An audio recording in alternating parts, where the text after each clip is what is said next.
కాబట్టి ఈ బ్రాహ్మణిజము, మనువాదము, ఈ సనాతన ధర్మం వేరు, ఈ యొక్క హిందూయిజం వేరు. కాబట్టి రెండు కలపొద్దు దయచేసి. ఓకే, అర్థమైందా? ఆలోచించగలుగుతున్నా. విదేశీ ఆర్యులు వేరు, మూలవాసులు వేరు. వాడి చెత్తని మన మీద రుద్దుతా, ఏది పడుతుంది మాట్లాడుతా అంటే వాడికి నేను పబ్లిక్ యొక్క ఆర్టీవీ అనేది ఒక మంచి ఛానల్ కదా రవిప్రకాష్ గారిది.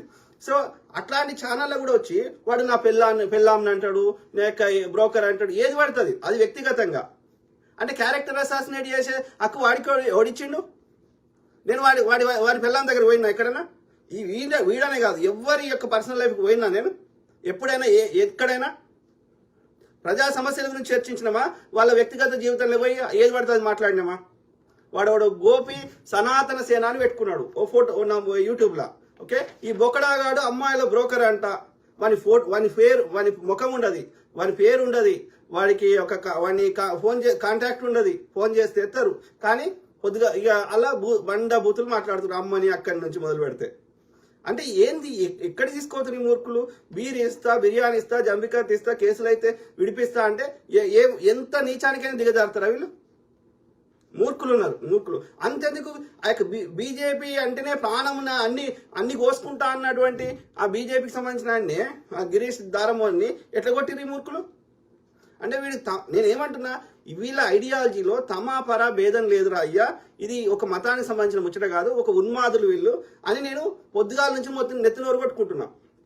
నా ముఖానికి ఇక్కడ సిలువ పెట్టిండు. నేను ఎన్నిసార్లు ఈ యొక్క ఆరెంజ్ తీసుకొని బొట్టు పెట్టుకొని ఎన్నిసార్లు ముచ్చట చెప్పినా? నాకు బుద్ధుడు నచ్చి, బుద్ధుని యొక్క ప్రిన్సిపల్స్ నచ్చి బుద్ధుని పెట్టుకున్నా. ఎందుకంటే ఆయన రియాలిటీ దగ్గర చెప్పిండు, మధ్య మార్గం ఉత్తమం అని చెప్పిండు, అద్భుతాలు చెప్పలేదు కాబట్టి, ఒక జీవన విధానంలో బతుకమని చెప్పిండు తప్ప ఈ మిరాకిల్స్ అయితే ఏం చెప్పలేదు కాబట్టి బుద్ధుని పెట్టుకున్నా, ఆయన ప్రిన్సిపల్స్ నచ్చి. కానీ నేను పుట్టి పెరిగింది ఇవన్నీ చూడండి, వెనుక ఆ యొక్క ఏది ఉన్నాయి చూడండి, ఇక్కడ చూడండి మిత్రులారా, నటరాజు, శివుడు, అమ్మవారు పార్వతి చూడండి, ఇక్కడ కనిపిస్తుందా? సో వాడు బీజేపీ వాడు చెప్తే నేను మొక్కుతున్నానా? వాడు వద్దంటే ఊరుకుంటున్నా? బీజేపీ పుట్టక ముందు ఎవడు మొక్కునేది వాడు మొక్కోలేదా? బీజేపీ రేపు ఏ కారణం చేసి 4 సార్లు ఎత్తేసారు వాళ్ళు. 1980కి ముందు వేరే పేరుండే, 80 నుంచి ఈ బీజేపీ అని పేరు మార్చారు, 4 సార్లు పేరు మార్చారు. వీడు బీజేపీ రేపు ఏ కారణం చేతి ఎత్తేసినా కానీ మొక్కేటోడు మొక్కోడా? ఎవడు ఏ దేవుని మొక్కుంటే నాకు వచ్చిన సమస్య ఎదురా? మనం మతం లోపల పోతలే. మనం ఎవరి బిలీఫ్ సిస్టమ్ వాంది, అందులో ఉన్న లోపాలను సరిదిద్దే ప్రయత్నం చేస్తున్న వాటి వల్ల ప్రజలకు నష్టం జరిగితే. మతం పేరు మీద ఒక పాస్టరు అడ్డంగా ప్రజల్ని దశమ భాగం ఇవ్వమని చెప్పి వాడు పైసలు వసూలు చేస్తే తిట్టమా? ప్రజలకు నష్టం చేస్తే తిట్టమా? అద్భుతాలు జరుగుతాయి, నీ కడుపులోకి వెళ్ళి ఇట్లా వచ్చిండు, in the name of Jesus God praise the Lord, the baby is moving inside అనగానే ఆమె పడిపోతుంటది. ఇవన్నీ తిట్టలేమా మనం?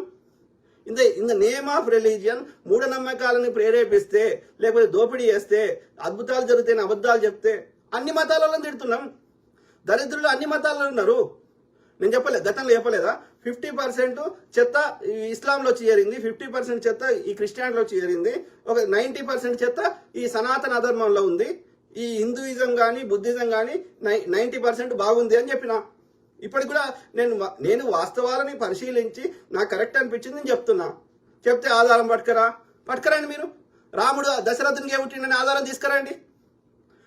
రాముడు భారతదేశం వాస్తవ్యుడని ఆధారం తీసుకురండి. అంటే అట్లా కాదు మా విశ్వాసాలు అంటాడు. అంటే నీకేమో విశ్వాసాలు వస్తాయి, నీకేమో ఆధారం అవసరం లేదు. కాదే మేము మాట్లాడితే నీకు ఆధారం లేదా? ఆధారం ఉంటే తీసుకురా. కనీసం basic reports, the forensic reports, phone forensic report, అతని ప్రవీణ్ పగడాల బ్రదర్ మీద ఉన్నటువంటి మిగతా వాటి గురించి సంబంధించిన ఫోరెన్సిక్ రిపోర్టు, అట్లనే post mortem report next day ఇచ్చేది 18 రోజులైనా ఇవ్వలేదు. వాటి గురించి మాట్లాడండి. ఎవడు మాట్లాడితే వాళ్ళ మీద బురద తగులుతా, వాని క్యారెక్టర్ అసాసినేట్ చేస్తా అంటే తోలు తీస్తాం బిడ్డ, గుర్తుపెట్టుకో. కరుణాకర్ సుగ్రహం అయినా ఇంకోడైనా కాదు. ఎవరికి తెలియకముందే మీ ఇంటర్నల్ ఎట్లా షేర్ చేసుకుంటారా? అమరా ప్రసాద్ వాడు పొట్టు వాడు సచ్చిండంట అవహేళన మాట్లాడతాడు చనిపోయిన వారి మీద. వీడు కరుణాకర్ సుగ్రహం అనేటోడు ఎవరికి తెలియకముందే వాడు చచ్చిపోయిందని రాస్తాడు. మీరు బీజేపీ వాళ్ళు ఇంటర్నల్గా షేర్ చేసుకున్నారు. ఇవాళ ఎవడో అంతకుముందు ముంబైలో అండర్ వరల్డ్లో దాడులు అవుతుండే, అది ముంబైలో చాలా అవుతుండే. అయినప్పుడు వాడు ఎక్కడో దుబాయ్లో కూర్చుంటుండే, వాడు అన్ని ఆదేశాలు ఇస్తే ఇక్కడ గ్రౌండ్లో ఎగ్జిక్యూట్ చేసేవాళ్ళు. ఈ గ్రౌండ్లో ఉన్న వాళ్ళు ఏమో మొత్తం వాళ్ళ దగ్గర ఉంటాయి ఆధారాలు. దుబాయ్లో ఉన్న దగ్గర ఎందుకుంటాయి ఆధారాలు? ఉండవు కదా. కానీ మొత్తం వాడే చేయించేది కదా. వాడు ఒక్క ఫోన్ కాల్ చేస్తే పనులు అవుతాయి కదా. మరి అంటే ఇప్పుడు వాడికి దుబాయ్లో ఉన్నానికి ఇట్లా ఎట్లా తెలిసి ఇక్కడ గ్రౌండ్లో ఏది మన దగ్గర ఏం ఆధారం ఉంది అంటే ఏం చెప్తాడు వాడు ఆధారం దొరికేటట్టు చేస్తాడా? కామన్ సెన్స్ అంటే నేను ఏమంటున్నా, ముచ్చట తెలుస్తుంది. ఆ ముచ్చటని ఇప్పుడు నేను ఏదైనా ముచ్చట చెప్తే అలా కరెక్ట్ ఉంటేనే నమ్ముతారు కదా, ఏది పడితే చెప్తే నమ్ముతారా ప్రజలు? వాళ్ళకి కూడా సొంత ఆలోచన ఉంది కదా. నేను తప్పు చెప్తే నేను చెప్పిన దానిలో కొంత కూడా మేక్ సెన్స్ లేకపోతే నన్ను తిట్టరా, ఏం మాట్లాడుతున్నారో వేసినా కూడా. కానీ ఆ మాత్రం ఎందుకంటే ఈ సృష్టిలో ఉన్న చైతన్యము, ఈ కాన్షియస్నెస్ అనేది యూనివర్సల్ కాన్షియస్నెస్ ఉన్నది, అదే మన లోపల ఉంది. కాబట్టి ఆ యూనివర్స్లో జరిగేది ఏదైనా మనకి తెలిసిపోతుంది అట్లా. దాన్నే 6 సెన్స్ 7 సెన్స్ అంటారు. కాబట్టి తెలిసిపోతుంది అట్లా, ఎందుకంటే ఈ సృష్టిలో ఉన్నదే మన లోపల ఉంది కాబట్టి. లేకపోతే బతుకున్న మనిషికి చచ్చిపోయిన శివంకి ఏం తేడా ఉంది? అన్ని ఆర్గాన్స్ ఏమున్నాయి కదా, అదే ముక్కు అదే కళ్ళు అన్ని. మరి ఒకటేమో చైతన్యంతో ఉంది, ఇంకోటేమో చైతన్యం లేదు. ఆ చైతన్యం అనేది ఆ యూనివర్స్లో ఉన్న చైతన్యానికి మనకి కనెక్షన్ ఉంది కాబట్టి యూనివర్స్లో ఏం జరిగినా తెలిసిపోతుంది. కొంచెం ధ్యానం చేస్తే, కొంచెం కాన్షియస్నెస్ పెడితే, యాజ్ సింపుల్ యాజ్ దట్. అదొక సైన్స్. వీళ్ళకి తెలియకపోతే మూర్ఖులు అయితే మనం ఏం చేస్తుంది దానికి? అందుకే ఏమంటున్నా, నా హిందుత్వం వేరు, నా హిందూయిజం వేరు.